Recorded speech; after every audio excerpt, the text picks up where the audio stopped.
is possible? It is possible, and I think the National Peace Monitoring Committee is a good example. You can find people who are respected, independent, impartial, trusted by all sides to implement this. Now, one interesting aspect of the Security Council resolution extending UNMIN's mandate is that they call for a timeline. They call on the parties to develop a timeline for the implementation of integration and rehabilitation with clear benchmarks. That's new language about the benchmarks. Certainly a timeline with benchmarks would be helpful in moving the process along. What I would add is that the timeline should be realistic. Nepal's peace process is marked by very optimistic deadlines and commitments, which only leads to disappointment then when they're not. It's interesting that you also mentioned the benchmarks, because 2.5 years ago, when I was interviewing Ian Martin, the then chief of UNMIN, then also we talked about benchmarks. The issue of benchmarks were still there, but was it ever set? Was it not? Is that not the reason why we are where we are? It is part of the problem. The factors I've mentioned: the lack of detail in the original agreements, the lack of oversight mechanism that could have helped it along, and the lack of a structured process for discussions and negotiations. The sorts of discussions we're seeing now should have been taken place years ago, should have started years ago. And speaking of your interview with Ian Martin, I was looking back over discussions that took place in 2007 that talked about confusion, stalemate, mistrust. You know, this is normal in the aftermath of peace agreements. The parties have many reasons to mistrust each other, and it takes time to build up a degree of confidence. But this is where impartial institutions can help. So benchmarking as well will help the process, because it will create more of an understanding of the sequence in which different aspects of implementation have to take place. You know, this follows this, follows this. With integration and rehabilitation, it's not just the numbers.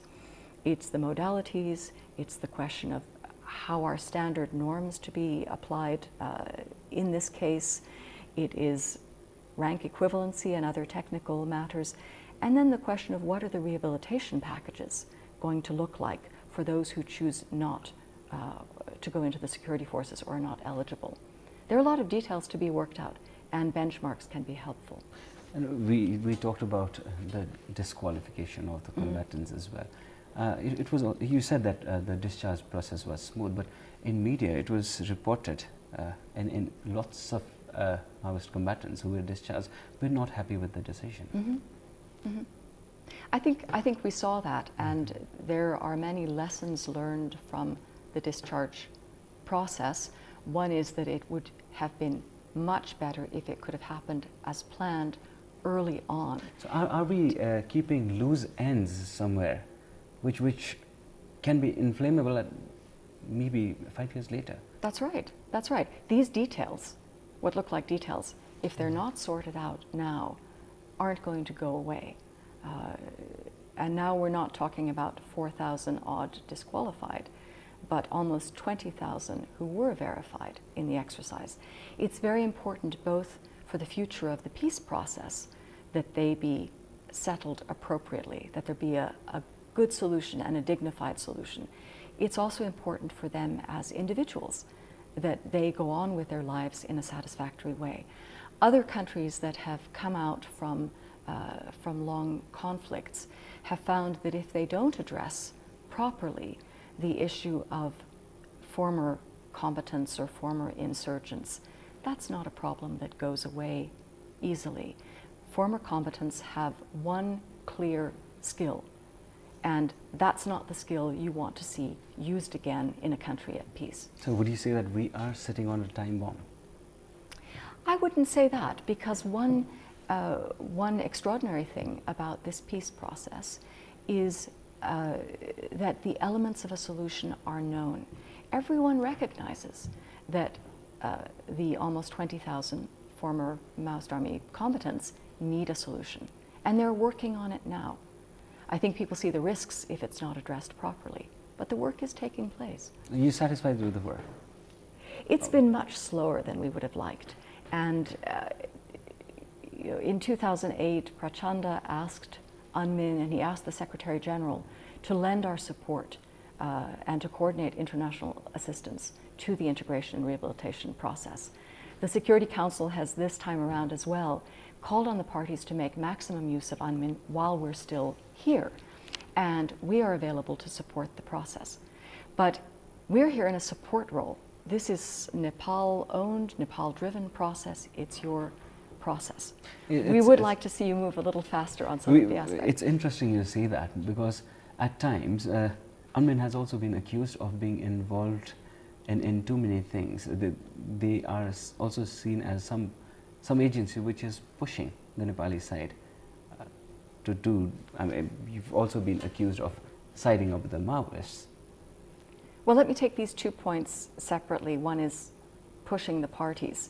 I mean, Nepal, the UN mission in Nepal was set up for a limited duration and with a fixed purpose. Looking back, we can say it was optimistic to expect that all these functions would be resolved within 1 year: the election, the integration and rehabilitation.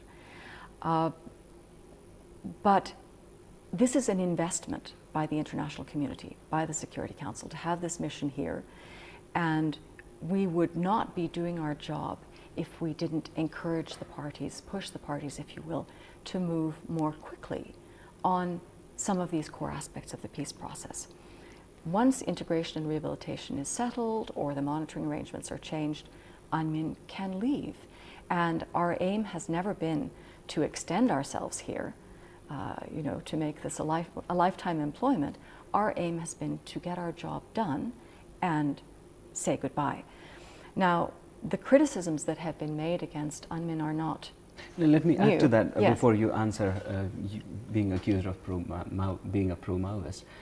Even recently when Lynn Pascoe was here, he defended UNMIN, saying the allegations made against UNMIN was absurd and lowly. Well, Mr. Pascoe was blunt, and his message was that was clear. very, very undiplomatic to say that. I wouldn't say it was undiplomatic. It was a different style of communication than people were accustomed to, I think. Mr. Pascoe's main message was that this very positive thing, that the parties recognize what is needed to resolve this issue, and they need to get on with it. I mean, Nepal is in a much, much better place than many countries going through peace processes.